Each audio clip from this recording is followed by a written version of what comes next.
Brilliant. I've got a few notes here just in case I forget. So, dear friends, first of all, a very warm welcome. We hope this meeting will be not that welcome as our heart at the moment beating. It is super nice to see so many friends of the European Union and the UK, United Kingdom, Reset friends. And a particularly warm welcome to all of our panelists, to all of our partners, to all members of the House of Commons, all members of the House of Lords, current members of the European Parliament, former members of the European Parliament. We have governmental representatives, we have journalists, we have media, we have researchers, we have civil society, you name it. We have staff of our UK Parliament. We have a lot of friends. My name is Lena. I am the head of the European Parliament's Liaison Office, and I'm here only to welcome you all for something that we here, as well as in the European Parliament's headquarters, consider very important, which is to bring back again a very open and lively parliamentary debate into UK and European Parliament. Today we have a very special situation because we have members of the UK Parliament, European Parliament, and also the German Bundestag. You will all be introduced a bit more in detail later. I have a second role, which is that I need to tell you all what to do in case of a fire alarm. So can you bear with me for 30 seconds? Look back, there is an exit. In case of a fire alarm, it's a real one. We haven't decided to practice now. So you go then from me now to the left, and then you gather outside. In case you have a need for some other facilities, they would be then from the same door to the right. Now, it is a great pleasure to invite my other partner, not in crime, but in parliamentarism, Canan from the Konrad Adenauer Stiftung, who will also say a few words of welcome. Over here. There you go. Thank you, Lena. A very warm welcome also from my side on behalf of the Konrad Adenauer Stiftung. And it's really wonderful to see so many of you here, especially as we are competing with World Cup semi-final between two very passionate European football nations. But we can promise that we will keep things moving, finish on time, so that you can enjoy the discussion, a glass of wine, and then also the football. Now, I'd like to take the opportunity to briefly introduce to you the Konrad Adenauer Stiftung, though I believe many of you are already familiar with us. And for those who aren't, we are a German political foundation, closely affiliated with the Christian Democratic Union Party. And we are internationally engaged. Currently, we run more than 100 offices across the world, and what we do is very simple: bringing people together, encouraging meaningful debates, and all of this in support for a stronger and more resilient Europe.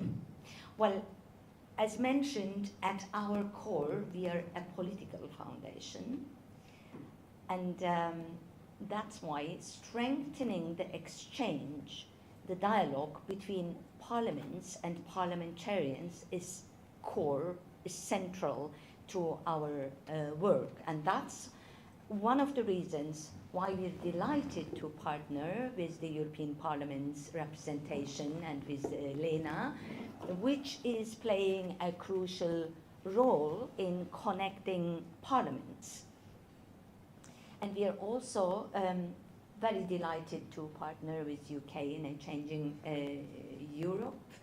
And with Anand, over the last 2 years, I would say we have together explored the increasingly dynamic relationship between the UK and the EU across various fields, defense, security, economy, and we will continue doing so. Now,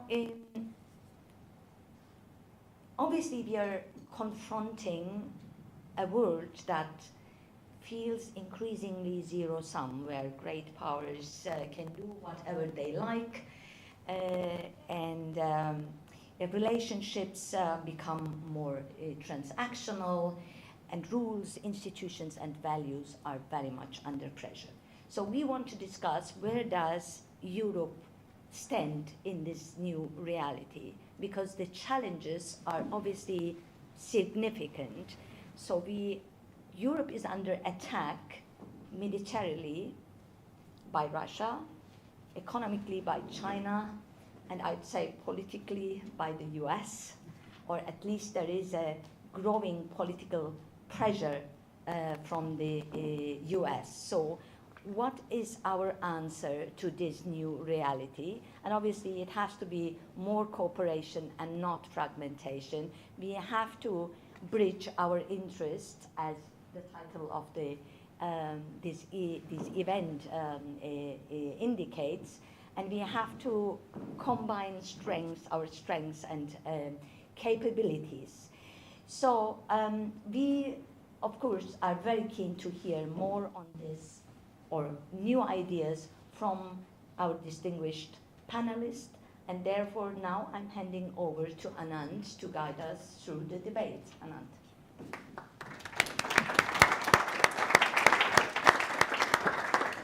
Thanks, Kenan. Thanks, Lena. Much better. And thanks to the European Parliament Office and to the Konrad Adenauer Stiftung.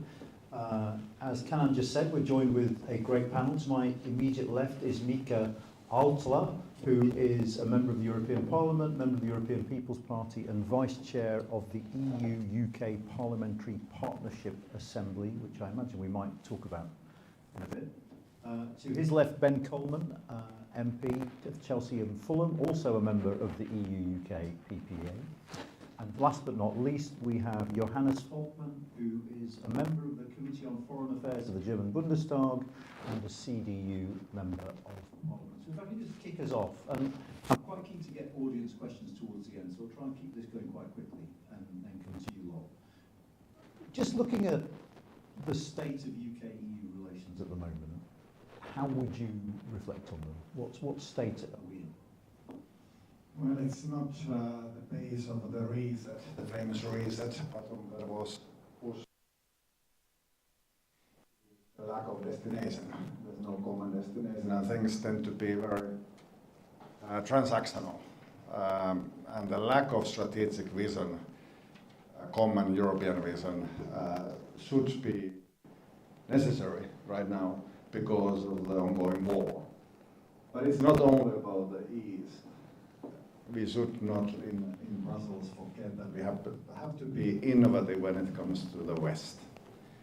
And UK is extremely important there. So when we are crafting and innovating, like a German Chancellor was doing a couple of weeks ago, new types of membership, new destinations, we should also keep UK in mind, because it is vitally important that we do that, because of your role in security, in defense of the case of the North Atlantic, your role and history when it comes to Baltic Sea, our Arctic region, your role in NATO. So we cannot forget you. I'm saying that as a person from the Nordic Baltic region.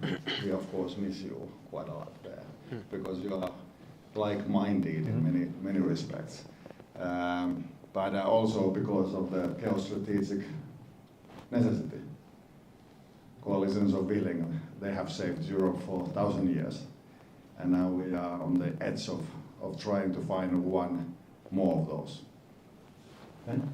Yeah. I think I appreciate what was said about not focusing too hard on the reset, but there is no doubt that when we were elected, we really did have to make it clear that you had a party in government which was passionate about strengthening our relationship with the European Union in a way which hadn't been the case in the past. We've tried to do that. We're still trying to do that. We call it the reset. Not the word particularly I found out recently when I took a group of MPs to Brussels for sort of a 2-day really very interesting trip, that people are particularly interested in hearing the word anymore. I think the thing people are very interested in hearing about us being ambitious. We would like to be ambitious in our relationship, but we have to get, one thing that we have to do, I think, first and get over the line is just the deal, the specifics of the deal that we did with the EU May in 2025. And there are 3 things, as you know, that we were expecting to announce, and if we'd had the summit, EU-UK summit on the 22nd of July as was planned, we hoped we'd be able to talk about emissions trading, about an SBS, so food and drink deal, and about a youth experience or youth mobility scheme. And we still need to get those, I think, over the line so that we can, all of us, show that we've done something concrete together which has benefited all our peoples, and we can work together and we can achieve things. So we're in a much better place. I think there's a long way to go. And we have to get some specifics sorted. Well, I think the current EU-UK relationship is forged by a climate of adversity from outside. We have Russia's illegal war against Ukraine. We have China increasingly using currency manipulation and other forms of illicit competition to compete with us economically. And of course, indeed, we have a United States that has a different relationship to Europe than it had in previous decades. And the question then is, how do we react to that? I think our security interests, our economic interests are very much aligned, and Brexit hasn't changed geography, right? The United Kingdom continues to be a country physically in Europe and therefore affected by what is happening on the continent and with the continent. And I think the way we look at it from Berlin is we always desired the UK's relationship to the EU to be as close as the UK wants it to be without undermining the integrity of the 4 freedoms. And this continues to be true across the political spectrum in Berlin. And I hope, I mean, you mentioned some of the aspects of it. There are also additional bilateral deals. We have youth mobility schemes bilaterally with Germany, for example. But the more we can do to foster people-to-people ties, Erasmus is one of the very good examples for that, I think the better it is for the relationship. Okay, I want to come back to that point you made about security and economic interests and try and tease those apart in a minute. But just coming back to you for a minute, Ben. Yeah, sorry. From what we can pick up, apart from a few of the technical issues around the SPS negotiations, the big sticking point at the moment, which means that the 2 sides are quite far apart, is youth mobility. And from what you hear, there are 2 aspects to youth mobility that are sticking points. The first is the UK wants a cap that the EU thinks is derisory. And the second is that the EU wants its students to pay domestic fees at UK universities. And actually, if you think about it, the Prime Minister and indeed the next Prime Minister will both have on their desk a report about young people not in education or employment or training.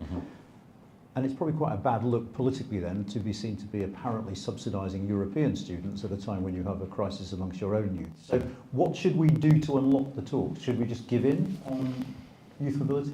I think I'm not sure I'd actually agree that working closely with the EU and maybe paying and supporting EU citizens to be able to come into the UK necessarily sits badly with the incredible amount of work that we have to do to deal with the 1 million people in need, as you say, not in employment, or training. We have, of course, taken a big step forward, which is we've rejoined Erasmus Plus, and I'm very excited about the plus aspect. The British Council has been given the job of rolling out Erasmus in the UK, and it used to just be university students would have the chance to go and work abroad in each other's country, and it was fantastic, and lots of people I know benefited from it. What we're going to do now is we're going to be to people who have fewer opportunities, people who come from more difficult backgrounds will have the chance to go across, people in vocational training, all sorts of people who wouldn't usually have had the chance to go and work in and live in other European countries through Erasmus will now get it. For me, it's incredibly important that we in Britain deliver on that, so British people can see that the European Union isn't just for some people, it's for everybody. I know it's for everybody, I lived it my entire life, but I think we need to show that. And so Erasmus, I'm quite excited about that. I and a number of MPs are going to be driving quite hard to make sure it works for everybody, or as our new Prime Minister in waiting would say, in every postcode in the country. The negotiations that are taking place on the youth experience or youth, whatever we call it, scheme, youth mobility scheme, I'm, like most members of the Parliament, British members of Parliament, are not privy to the detail of negotiations. So I can only say what I see in the paper. You'll see something which the government will say, then the Financial Times will run something from someone in the European Commission, and the next day it will run something which is different from someone else in the European Commission, and that seems to be a lot of where the negotiation is taking place. However, my personal view, and it is not the government's view, is that I would like us to find the European, being very tedious here for a minute, the European Commission we didn't expect when we first did the May agreement that we would be talking about this in the deal, and that we would be talking about effectively people from European Union countries going to Britain for free. It was something that was thrown in later. I think we have a lot of, as an MP, we've had lots of letters from the Russell Group, I think like your version is the U15 in Germany, writing to us telling us what we know. After years and years of austerity, they're in trouble. And also far fewer overseas students. And they're worried, and they've asked us not to agree to any sort of deal with the European Union that would make their position more precarious, which I understand. I think that it costs about £9,000 to educate a student, £12,000 to educate a student. They pay £9,000 of that. Maybe we could come to a deal with the EU. It's purely personal. I don't know where we are in the negotiations, where we, the European Union, people who come over, meet the basic costs of the university education but don't pay the full international fees. Maybe that's a compromise. I think the European Union, from my experience of being involved as an active person when we're in it, is always a 4 a.m. compromise. And maybe we could reach one of those in that respect. And equally, the number of people that should be allowed to be part of the scheme, I think 50,000, I can see why the European Union member states find that a challenging figure in terms of being quite small. But if all the British people see us doing that, and they don't see us addressing the problem of the 1 million people not in employment, educational training, yes, there will be. Which is why we are planning, and you'll know that there's a big report coming out in September, there's a lot of work going to be done, serious work going to be done, to try and tackle the bedroom generation, as it's been called, which I think may be a problem in other European countries as well. Okay, and Mika, you sort of made a passionate case about the fact that given the new security environment, we have shared interests, we should be able to work together, that the EU and the UK should be collaborating on these security issues. So why weren't we able to agree a deal on SAFE, if that's the case? It became too transactional. So kind of the basic disability that we have is that we cannot see the forest from the trees. So we always get stumbling over the tree trunks, the traumas of the Brexit years. And those are particularly tangible in France and in Spain and perhaps in Ireland. And trying to have a common vision should be a way of getting these incremental steps done very easily. So reset lacks ambition currently. Otherwise it would be easier to take the baby steps if you can see the leapfrogging that is beneficial for both. But perhaps the explaining of that to the publics on both sides of the channel has been forgotten. There's always domestic issues and all politics is local. So this bigger picture of things, kind of the strategic understanding of who we are and where we are placed and what are the demands on our generation. That is kind of stopping us from proceeding. There's a new generation of people who do not have that Erasmus experience. You know, there was 4 million Erasmus babies born out of those exchanges. Those are going to be missing. So people don't remember what they lack and the opportunities that could have been there. But I'm not saying that UK should rejoin EU, because EU is in a constant state of upheaval. It's changing by the day and a month. So it's not the same EU that you left. The war happened, many other things happened. So the new ways of thinking about the relationships and partnerships and memberships should be kind of the starting point. And perhaps we should have something common before the 2027 when the agreement comes up for renegotiation in any case. That there would be something similar to what happens in Europe, that you have Draghi report or Letta report or Niinistö report, that there would be, a non-partisan, commonly accepted and respected personalities from both sides drafting the bigger picture of things. Then the baby steps, they become much more easier. And the last thing, it's not only the lack of vision, it's also the automatic divergence that is happening all the time. I was referring to the Erasmus babies, those are gone. The baby steps are missing, but also the steps backwards, they keep automatically happening. The forms, the customs, all of that becomes more and more different each year. So even fighting that, even that we have that kind of a zero position, is hard. And now we should have a vision to take us over that negative force that is impacting both sides of the channel. You see, I thought for a wonderful moment you were just going to blame the French, which I'd have been very happy about. We But, could you sort do of that, went, but Johannes, in a sense, this takes us back to what you said initially about economic and security interests being aligned. And I can see the case for security interests. Like, we can sit here and say we share security interests when it comes to Russia, when it comes to the Gulf. Isn't the problem precisely when those security interests bleed into the economics, which was the case with SAFE, when actually more mercantilist, protectionist, more EU first instincts take over, which makes it really, really hard to do anything on that frontier between economics and security? Well, the interesting thing there is, I will circle back to SAFE in a second, but generally speaking, a lot of economic debates that we have at the moment in Berlin and Brussels revolve around economic security. Mm-hmm. So as one of the prime concerns is about our raw materials, especially critical raw materials, whether it's rare earths, where we source them from, whether it's on antibiotics. We've created dependencies from systemic rivals.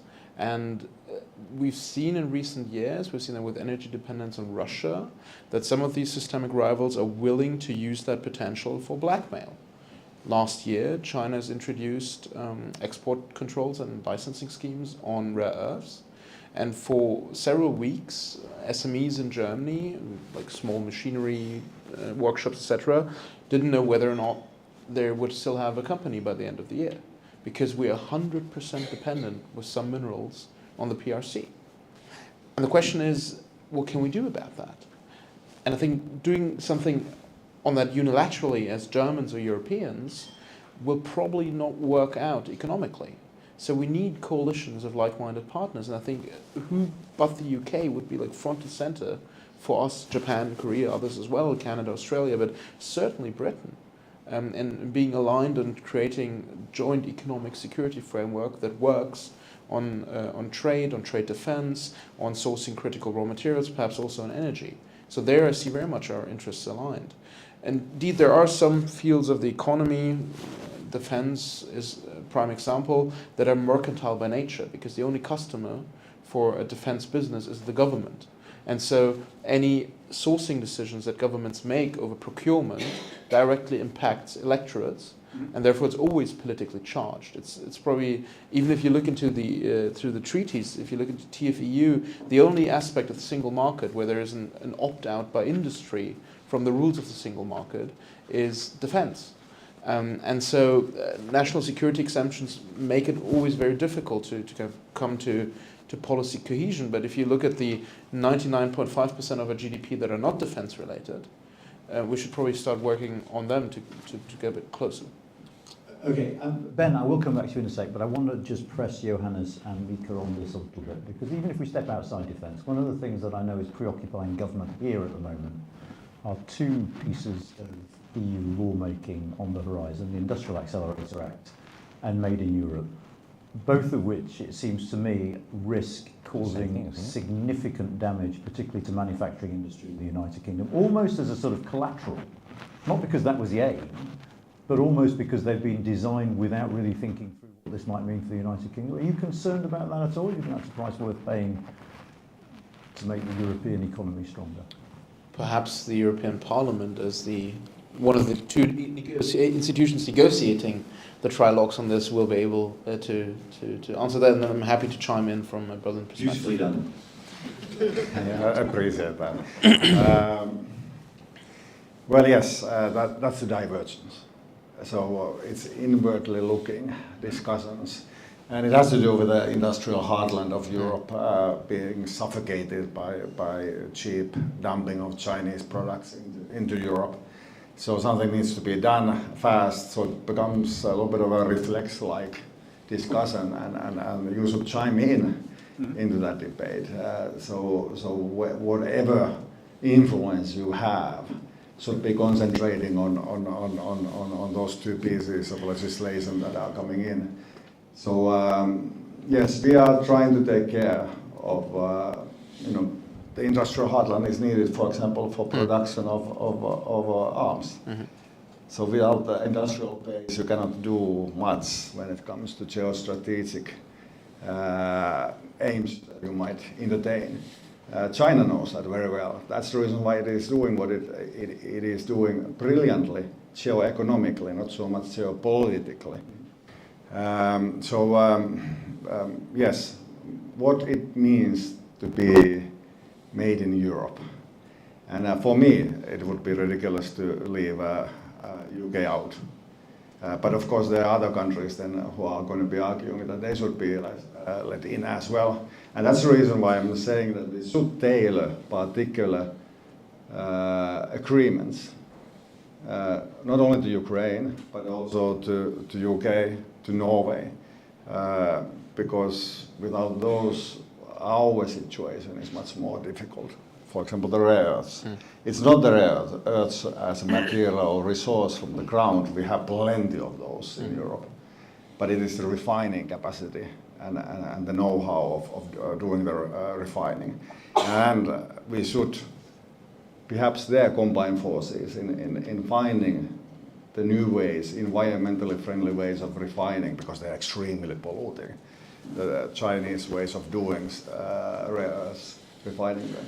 So the refining capacity could be one, artificial intelligence, because we have to find the first train left already is the station, and the second train has left the station as well. So perhaps the third train is the right train. And we should concentrate on that. There's new technologies as well emerging, and the geopolitics of those technologies is emerging. But I would say that the most important thing is that we stabilize the democratic regression that is happening in Europe and in UK as well. The vacuum of leadership in Europe is alarming. You have had quite many prime ministers. Our institutions are not standing very firm. The French elections are approaching very fast. So we should be thinking about these things, and I'm so happy that these types of events are organized, and I agree with Politico that you have created a beating heart for these conversations to happen here in London, and we should have something similar also in Brussels and in different capitals. To answer you, there's pressures, there's emerging issues. And we are concentrating on reflex-like spasms, and that's destroying perhaps some of the democratic bonds that we still have left.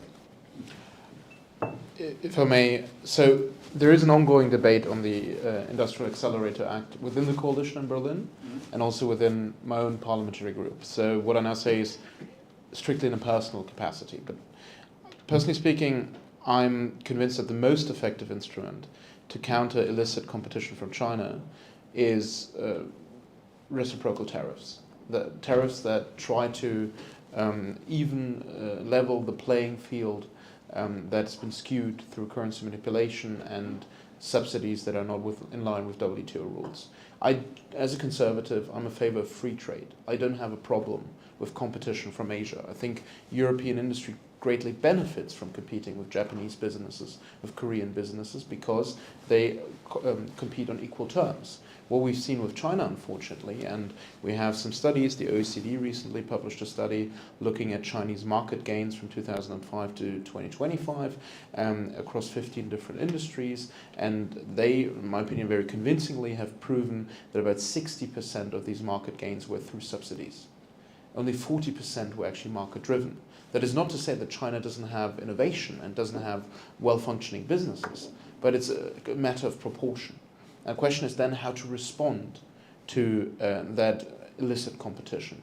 Is it by trying to establish your own mercantile protectionist microverse around Europe and a couple of alliance states with local content rules, or by continuing to be in free, forward, open-looking economy, but one that clearly says stop whenever the competition is skewed? So I'm personally, from the experiences of working on the Trade Committee in the European Parliament in the last term and dealing with corporate due diligence and supply chain questions, I find it very difficult to believe that documenting your supply chain on issues like Buy European and whether every single component of the 45,000 components in a car are truly made in Europe and sourced from European raw materials will be any easier than documenting that supply chain for human rights issues, for all these things that now European businesses are complaining about. So in some, I worry that on local content rules, we're prone to creating a bureaucracy monster that in the end will not be able to solve the problem that we're facing, that is being undercut on pricing, and indeed risks excluding close allies from European markets. I don't know if you wanted to come in on. Yeah, I don't think particularly to say about SAFE, except it was surprised everybody, except a couple of countries. And the important thing, I think, is when something goes badly wrong like that, because everyone was expecting, including people we spoke to in the European Parliament and Commission, that there would be, British would be able to participate on reasonable terms. And obviously there are always going to be terms, and we have to be prepared to contribute, and that didn't happen. So the question is what happens next, and obviously there's a 90 billion euro loan to Ukraine, 60 billion which is for purchasing the weapons they so badly need to defend themselves against the brutality of Russia, and we are participating fully in that. And on reasonable terms, and the arrangements that we have, we can meet, and I hope, therefore, we can play our full part now in the common defence of what I would think is our European home. And that's what we want to contribute. We are a country with a serious military, with a serious industrial capacity, and we think we have a lot, we hope we have a lot to contribute to the common defence of Europe. And I think I'm delighted that we've been able to enter into bilateral agreements with Germany, which has been splendid, on defence with France, with Poland, and we are keen to play the role, the fullest possible role in defending Europe. And then and we're having day to day, what I think is so important is that it's not as if we're not every single day discussing these strategic matters with our partners in European countries and also the European Commission. We are doing it, we're fully engaged in that. The challenge arises when we come to the industrial side of things, and we have as you know, we renewed the Entente Cordiale with France last year. We also entered into a new, I don't know, he's laughing. We entered into a new Entente Industrielle that doesn't necessarily seem to have translated into, for reasons I understand, into automatically saying that British should be part of areas where French industry, German industry, other European countries' industries are also feeling under attack and threat, and they don't want to necessarily for the British to come in, and why should we get special rights? If I may just say something about this.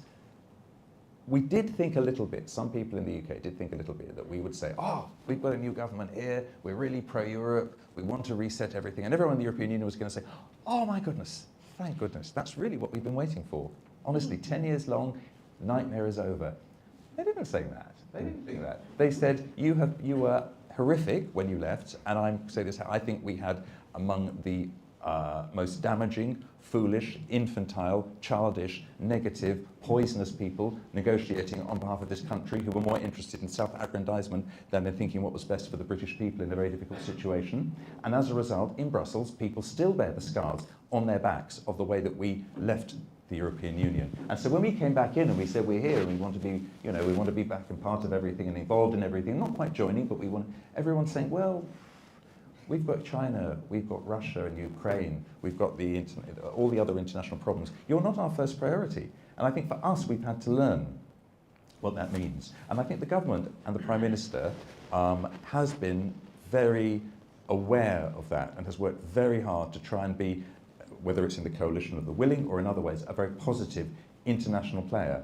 But one thing that we haven't perhaps said as clearly as we should have said when we wanted to reconnect and redevelop and improve our relationship with the EU is that we regret the pain that we cause other European countries. And a study came out the other day, maybe one of your studies, I don't know, that came out the other day, which pointed out that GDP across all the European Union countries had suffered, not as badly as the UK's GDP suffered, which was awful, billions and billions, but across all European Union countries as a result of our leaving.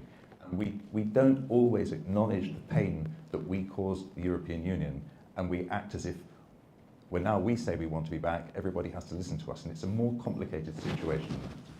Okay, so you said next steps. So just thinking about next steps, we've got a new Prime Minister on Monday. We've got a summit scheduled for, well, sometime, it's not scheduled, but a summit that is due sometime, possibly the end of this year. What would you, and if we just assume heroically that the current negotiations are successful, what's the next step for you? At the moment, when I took a group of, I and a colleague took a group of 8 colleagues from the Labour Party to Brussels the other day, really to show them, first of all, that it's not just a couple of people from the UK who are actually really determined to rebuild our relationship, who are passionate pro-Europeans, because we think it's the best thing for our country, as well as good for other countries. And there was this comment, which we got from everyone, from the highest point of the Commission to MEPs to think tankers, that we need to be more ambitious. But when we tried out ideas about being a bit more ambitious, for example, the Swiss have an extremely interesting sectoral by sectoral deal, which also has some managed movement, free movement, not entirely free movement in it, but managed movement. We talked about that. People said, not sure about that. And I think it's not just that we need to be clearer about our ambitions, and it is difficult in the UK, and it would be easier if we could get, and I'll come back to it, if we could get the deals that we've been doing over the line to show that all of us, we can build the trust together and actually get deals going. But I think also the European Union needs to want to be, and I'm not telling people what they should think, do they want to be also more ambitious in the way that they talk to us? And you talked about Norway as well as the United Kingdom, and we have the discussions which are just going to begin with the member states who are going to accede. And is there something which isn't full membership, which is nonetheless beneficial to the European Union and beneficial to the UK alike? And I think those sort of conversations, if it's possible for them to start to take place, would help. Because at the moment, we're saying we can't talk about that because the British people won't bear it, and the European Union level is saying the treaty, the 4 freedoms, there's no discussion. And I think there has to start to be some sort of conversation.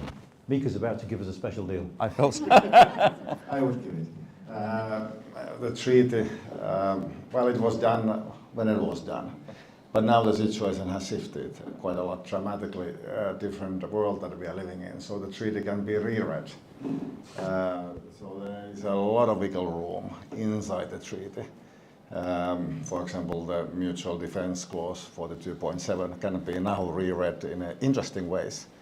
Let's talk about defense union, for example. Why cannot UK's future role in Europe involve the defense union? Side by side with Ukraine, we need to do something like that. Norway could be included as well. So what is the tailor-made package of things that still is mutually beneficial? Those billions were lost, so that wasn't mutually beneficial. We know what happened. But we cannot, of course, say to UK voters that rejoin European Union. It would be crazy. They would vote no again if we would start a campaign like that. So what is the kind of a coming together point in the future? Knowing all these challenges, geo-economic challenges posed by China, the democratic pressures embodied by Donald Trump, and then the war. The Russians are banging on our gates, and they are partly in already through the affiliates in the European Parliament and in different other parliaments. I just happened to look to you. But there's elections in a few years in Germany as well. So the world is changing rapidly, and we need to give something to the voters who would still like us to remain democratic. And we did that. We had a dream. Winston Churchill, after the end of the Second World War, said famously that European cooperation and integration needs to happen, of course, without UK. But he was overlooking the ruins of smoldering Europe. in 1946. And he said that only by pulling together, Europe can resist totalitarian ideologies and the geopolitical pressure of Soviet Union. So that's the kind of geopolitics of it, geopolitics of European Union. I know, of course, the history usually is told from the perspective of the peace project. But Churchill got it right. And now we need to do what he said, okay, and relearn the geopolitics of it. We managed over the years and decades unlearn geopolitics and unlearn geostrategic thinking. I know the UK still has some left, France has some left. That might be the reason why SAFE didn't go through, because there's a little bit of a clash and an agreement needs to be found between France and UK, the only nuclear powers in Europe. It's pretty obvious if you look why the deal couldn't be forged. There needs to be some negotiations still with those who are in the geostrategic senses, who can see the map and the terrain. Johannes, what do you think comes next? You got a deal for us? Well, I think the onus is still very much on the House of Commons in the UK and the British electorate to tell us what they would like to see for the future relationship between Britain and Europe. And let me give you an example. We've just been talking about economic security and trade defence. Of course, being a member of a customs union would change the UK's position in both trade conflicts with the United States and China. Now, being a member in the customs union alone exposes you to retaliatory measures as long as you're not a member of that single market. So perhaps responding to these challenges on economic security actually makes the case quite clear why economic alignment, I mean, it's nice to have all sorts of bilateral deals, and also good to have youth mobility, and whether in the end 50,000 or 75,000 or 100,000 students are able to cross the channel on that program. But on the fundamental questions of our time, that is whether Europe remains an industrial continent, how European prosperity on both sides of the channel should look in the year 2050, we can only find responses together, and it will hurt Europe, and it certainly also massively harm Britain's position in that global competition if we are not aligned. Ben, if you could be quick, I want to go to the room in a sec. So. Okay, I did want to say something about what can happen in Britain without talking about the European institutions and all this sort of thing. It's really incredibly important to recognise the fact that we are 10 years, we're not in the EU, and we have to look forward. And I'd just like to mention something that's positive and exciting in my terms. In my own constituency, in Hammersmith and Fulham, there's a council which has set up something called Upstream.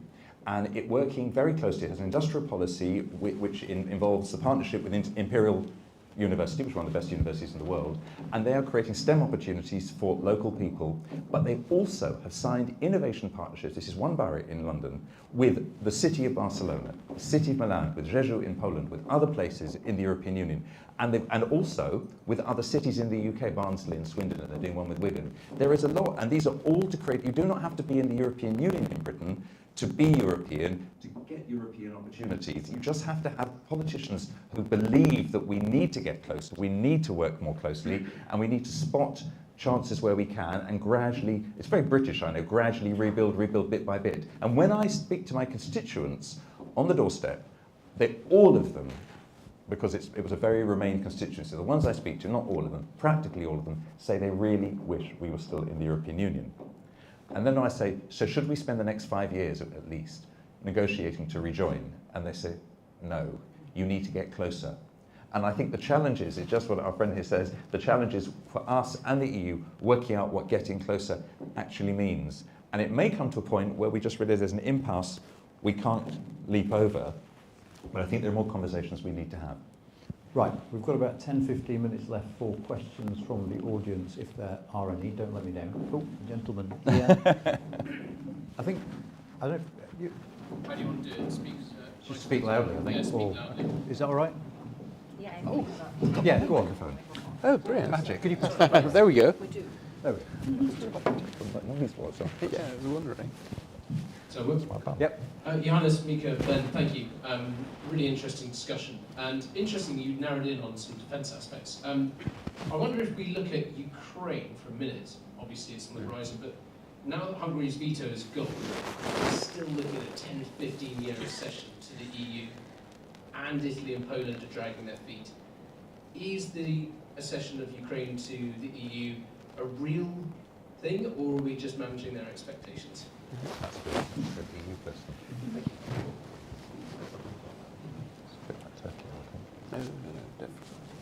Well, I can start because it is a key question and there's a diversity of views on that. I fully agree, and I think the President of the Commission agrees and the High Representative as well, that it is ironclad promise to Ukrainians. But there are those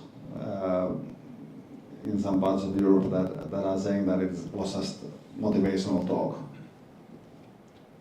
You know that as well, that there's two lines of arguing about it. But you know, membership is a spectrum. It's about what you need. Of course, you need to be on decision-making tables on those functions of the Europe where you are needed and you need Europe. For example, defense, we need Ukraine. It's the only power, military power, now capable immediately fighting Russia. So it's by itself fulfilling the basic mission of NATO. Who wouldn't take that as an ally? You know, if you ask the Finns, we would take it immediately. It's crazy that we won't do it. The agriculture part, yes, that's got quite a lot of strain, but the Ukrainian grain is sold globally. They can do it without any subsidies. So, you know, we can manage or find a mechanism on overcoming that aspect. So new type of membership in a new type of European Union within the treaties that give quite a lot of flexibility and leeway. That's the basic answer, and that's the same answer to UK as well, to Norway. Let's see what happens with Iceland, because now you are out, Iceland might come in. Paradoxically so, you know, things, history is ironic. Yes.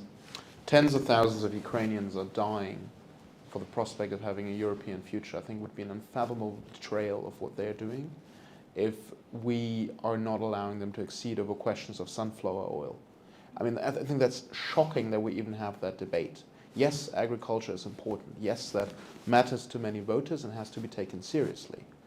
But imagine the generation of Adenauer, Schuman, and de Gaulle, and a Europe still reeling from World War II, telling their voters, well, you know what, actually, it would be nice to reconcile, but there's jobs in the steel industry. I'm sure there might be perhaps some job losses if we now establish a common authority. I think that's not the way European integration historically worked, and I don't think it should be our ambition. We are not a trade project. We're more than that. Europe is for me, it's part of my identity as who I am as a politician. I'm German, but I'm also European. And for me, Ukraine and its 1991 borders is part of that. And hence, the trajectory is absolutely clear. It needs time, and it's in Ukraine's own interest that the country takes the time and it needs to adjust its institutions to align with all 35 chapters of the Acquis Communautaire. We had countries joining at stages where perhaps it would have been better for them to wait a couple more years to have institutions fully aligned. And there will be challenges, and I'm not trying to, in any way, to demean the criticisms that there are. But I think, for me, with everything that Ukraine and Ukrainians have sacrificed over the past 4 years, it's inconceivable for them not to become full members of the European Union. Certainly something that I will always advocate for as a member of the CDU, as a Christian Democrat, and as a European.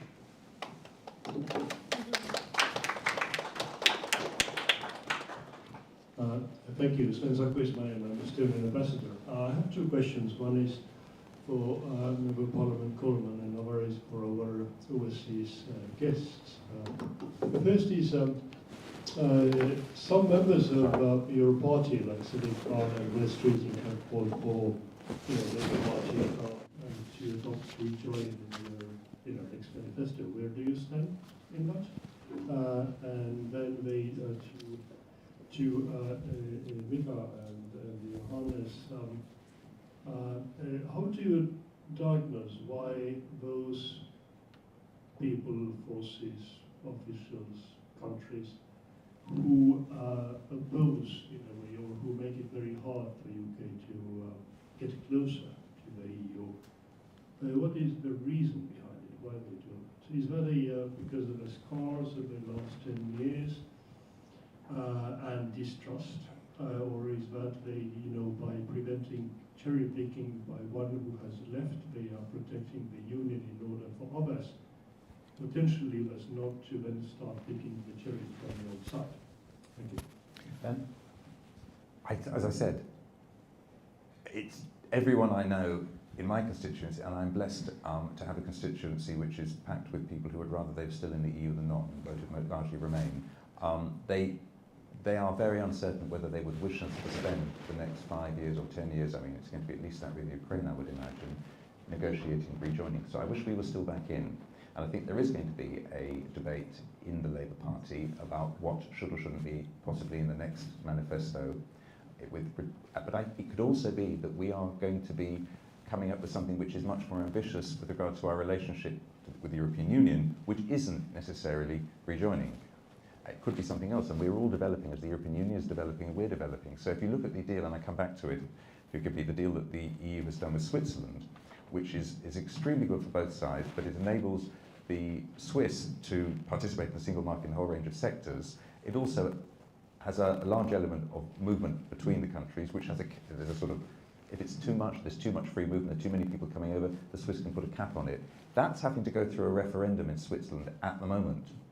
And so whatever we do in the UK, it could be much more ambitious, but we're going to need to take the people with us. And I would like to start by delivering some very specifics now. And so, for example, and this sounds very technical, but the deal which we're going to do on food and drink is going to, for the first time, if we get the food and drink deal, or the phytosanitary deal through, it wouldn't be a proper Euro deal unless it had a great Euro name. If we get that through, we will, for the first time in 10 years, have a seat at the table. We will be negotiating food standards. Again, I was talking to the National Farmers Union about this, and they're really excited about this. We will not be able to vote on the final standard, but very rarely do you come to a contested vote. But what we will do is we'll be able to go out to Brussels the way we used to do, year on year, and shape the standards once again. And that is not negligible. And we can do that without, again, rejoining. And I hope we can build confidence, and we also rebuild our civil services capacity, which has been desperately denuded over the last 10 years, to actually engage in proper negotiations with the European Union. One thing I'd also like to see, if I may, is our MPs going across to Brussels and to other member states a lot more, and beginning to remind them that I have always been a European. I am a European. I may not be in the European Union, but I am a European, and my colleagues are Europeans. And we need to remind people that it's not just in standing together against the threat of Russia and standing with Ukraine and defending a continent, but if we look at the analysis done of the problems facing the European economy by Mario Draghi, we all have something to contribute in strengthening Europe's economy together. So I think I have a duty to go across to Germany and have coffee with you and talk about these things much more. I have to say, Germany, quick word on Germany, they are being incredible allies to us, and I think in a way which we truly appreciate, and I'm most grateful. Thank you. Johannes, quickly on why people are being difficult? Thank you for the flowers, first of all. I can only agree. I think it's good now that certainly we have that bilateral relationship between Germany and the UK re-established. But generally speaking, I do think the concern that you mentioned is valid. Once we allow cherry picking, the four freedoms being torn apart, this will change the way other European Union members or candidates look at the EU and what's on offer. And in the end, I'm very much in favor of a principled position in protecting the integrity of the four freedoms and the overall acquis communautaire. You can't just pick certain chapters you like and disregard others. We've had many political debates about that. Either we are a functioning union as a rules-based order, or we're just a collection of lowest common denominators. But I'm afraid in the latter scenario, we'd be much poorer for it. Could you understand? Yes, well, of course, Sven, question was very good in the sense that it leads me to think about the political bickering that usually is intense inside the European Union and also domestically here in UK. So the time we spend in envisioning something bigger is not enough. So we should take much more cautious long-term approach into things. Then we also constantly chased by wars and crises. It's not only the Ukrainian, the Russian brutal war of aggression against Ukraine. It's the Iran, Hormuz, Greenland. So this recoiling to different places kind of stops also concentrating on what matters. So I think what the Commission did was really good. 60 billion euros available also to UK defense industry when it comes to the support of Ukraine. That's an immense sum of European money. So perhaps that will lead into better outcomes when it comes to concentrating, for example, to save to the nuclear sharing issues that needs to be debated in Europe, that we a little bit take these things more seriously. So they are not like a side hobby to the Brussels bubble or London bubble, but a kind of a main effort as well. Got time for one last question. The gentleman has been waiting for ages. I'm sorry, thank you very much. Igor Mihaner, I work for a consultancy here in London called Actum. And my question is to you either on sort of Germany's geostrategic position. I mean, when your grandfather reunited Germany, there was even in this country a lot of irrational fear about what that would mean for the future. Now, Germany, even going back 10 years ago, UK was really the leader in defence in Europe. Now Germany will overspend, even despite the creative accountancy of this government, you will reach 3.5% before the UK will. So where do you see Germany's geostrategic role and perhaps leadership role in Europe's defence going forward? And if I may, just a very quick question on that to Ben. Quickly, please, because we're up. On economic security, do you foresee UK aligning with the EU on China and the economic security packages? Thank you. Well, I think Germany, out of its own national interest, but also of its historic pathway, at least in the CDU leadership, needs to use increased defense spending in a way that serves Europe. And that not just in a way that we scale our capacities, but also that we cooperate wherever possible. Unfortunately, there is a recent example in bilateral German-French cooperation that didn't work out, but perhaps there are other opportunities down there, which I very much regret, by the way, where we have to use economies of scale on a European level. I mean, Juncker, all the way back in 2018, in his white paper on European defense, I think made the case that 100 defense systems in Europe and 40 in the United States don't really sound like a good idea for the taxpayer. And we increasingly see units of other armed forces in Europe being integrated into multinational command structures, tanks from the Netherlands, from Romania, Germany stationing a brigade in Lithuania. I think these are all very good developments on building a European defense union. And I think Germany's geostrategic interest should be to be as European as possible, and to want a European Germany and a strong Europe that is able to defend its own sovereignty and economic prosperity. Ben and Mika, I have to actually be quite quick. I'll try my best. On China, I think we can't. I think we face the same challenges, and there's obviously people who say we should use the fact that we're not in the European Union to get the B word dividend. But I'm not mentioning the actual word because I've decided never to use it again because it upsets people who, however they vote Brexit. Hey! bit this time. It just really upsets people. If they're Remainers and you use the word Brexit, they feel sad. And if you voted to leave and you use the word Brexit, you feel that you're being blamed, you feel angry, you feel bitter. It doesn't churn up. It doesn't say anything good to any of us. So we need to find another way of talking. Anyway, that's a different question. I think we have to work with the strong. We have to work with our friends. We have to ally with our friends. We have to show that we're dependable allies.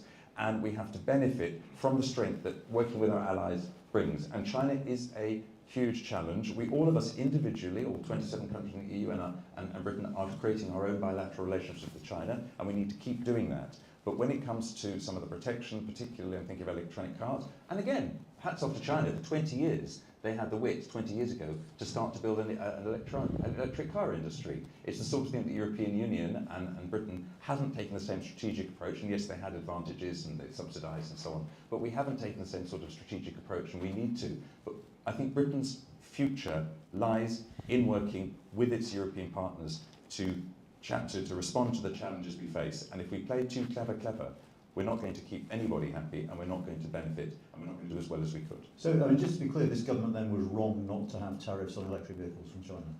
I think that this government should work as closely as it can with the European Union. Now, if it took a decision at that point that it was the right thing to do, I'm not going to second guess it because I'm not expert enough to do that. I just think as a whole, and you asked me to come here, I'm not a member of the government.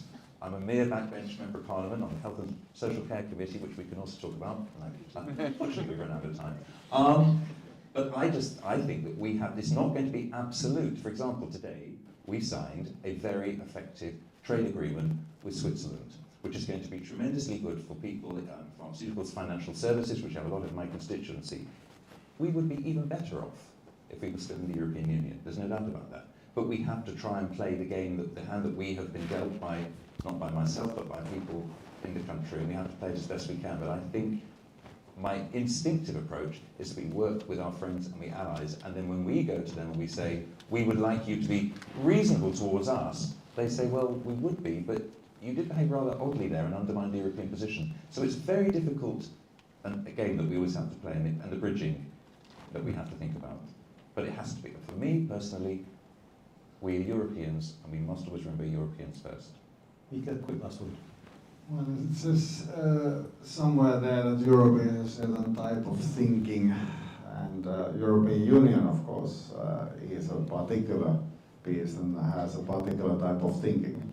But Europe, as you said, as a whole, has a history, tremendous history actually. And we should perhaps a little bit try to overcome this division between Europe and European Union. Yes. And that would perhaps be one of the answers, because we need Europe back. It's not only developing European Union and evolving and enlarging European Union, it's about Europe right now. Brilliant, thank you. We now have left enough time to have a glass of wine before kick-off, which is fantastic. My thanks to Johannes, my thanks to Ben, my thanks to Mika, my thanks to the European Parliament Liaison Office in London and to the Konrad Adenauer Stiftung. Thank you all so much for coming along. If you could just end by expressing your thanks to our wonderful panel.